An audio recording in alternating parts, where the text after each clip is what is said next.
So excited to be talking with you all. I know this is the virtual Own It Summit, and my name is Connie Lim. I am actually an alumni from Cal. I am a musician by trade, a songwriter, and a singer.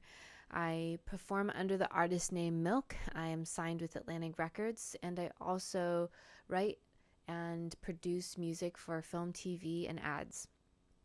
I am very, very excited to share some of my story and to answer some of the questions you sent me as a way of creating more community amongst all us Cal Bears.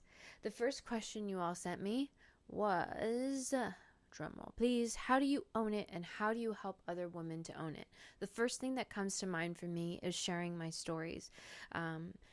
When I shared my story about being a survivor of abuse, I wrote it through a song called Quiet. And the chorus goes, I can't keep quiet, no, oh, oh, oh, a one woman riot, oh, oh, oh, oh. This song became the unofficial anthem of the Women's March after it went viral from someone filming me performing it on the streets with 25 other strangers. They filmed it with their cell phone, they posted it on social media, and in a couple of days it got 14 million views, and I was asked to perform on Samantha Bee. What is even cooler than all of that is that my inbox became flooded with emails from other people who also wanted to share their stories of surviving. And choirs from all over the world, like Germany, Japan, Australia, Ghana, shared this song and translated it into their own language. And so there's a power within sharing my own story because I know that someone will understand, because ultimately we're all going through very similar themed trials and tribulations. And even though all of our pains are very unique, the fact that we all go through pain is universal. So I serve other women to owning it by owning it myself. And it's as simple as that. I think the more that we are able to lovingly just love ourselves, we give other people permission to do that as well. On a more structural and organizational basis, I have created the I Can't Keep Quiet Fund, which helps support local, national, and international charity. These charities are all helping to amplify underrepresented voices and to help protect those who need protection. The charities this year are Tuesday Night Project, Rise, and Equality Now. And you can check it out at ican'tkeepquiet.org. Okay, the next question you got for me is, how do you approach setbacks? Setbacks to me,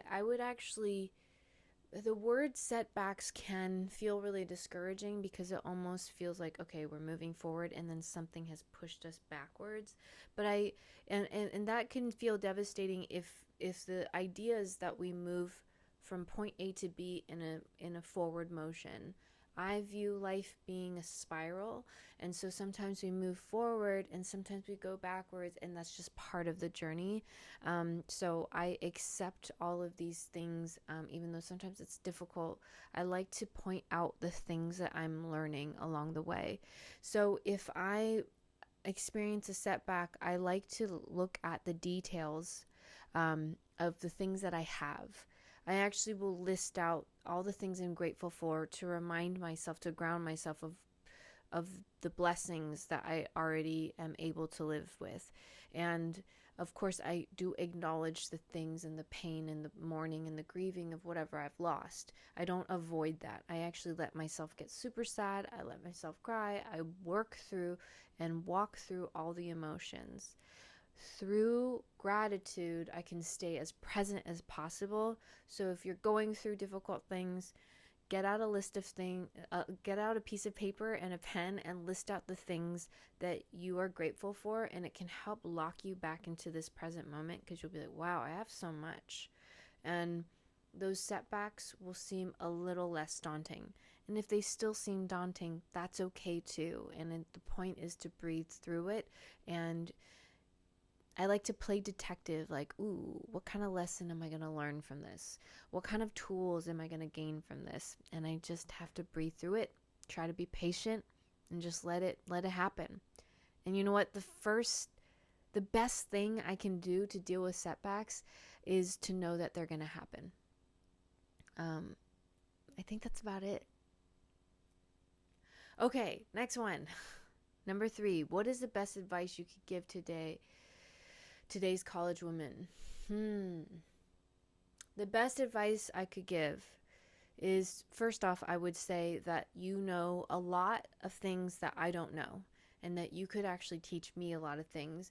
And I would love to hear feedback from you and advice on how to survive as a grown-ass woman in this world outside of college.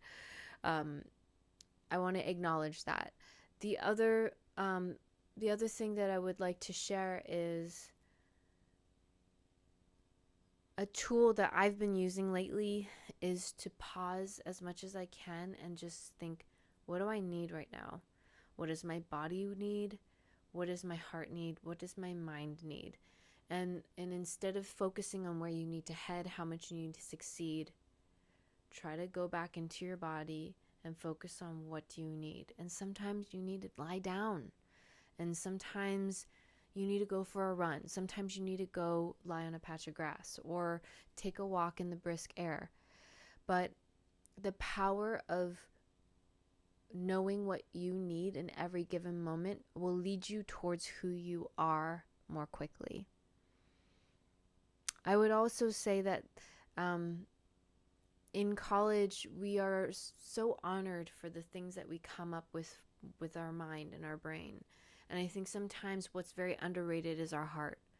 So I encourage you to sometimes drop out of the thinking and to just get back into the heart. And like I said with the second question, gratitude is a really great way of staying present.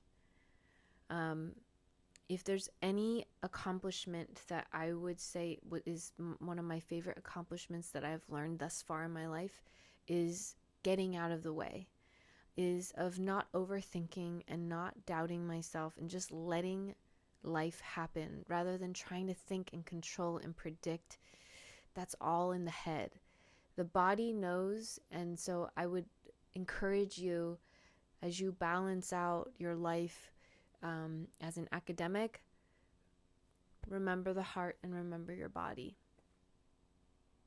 All right, that's all I have. Thanks for listening. My name is Connie Lim. I'm an artist under the name MILCK. I hope you stay in touch, and I hope there was some kernel of value for you during this little talk. Stay safe out there.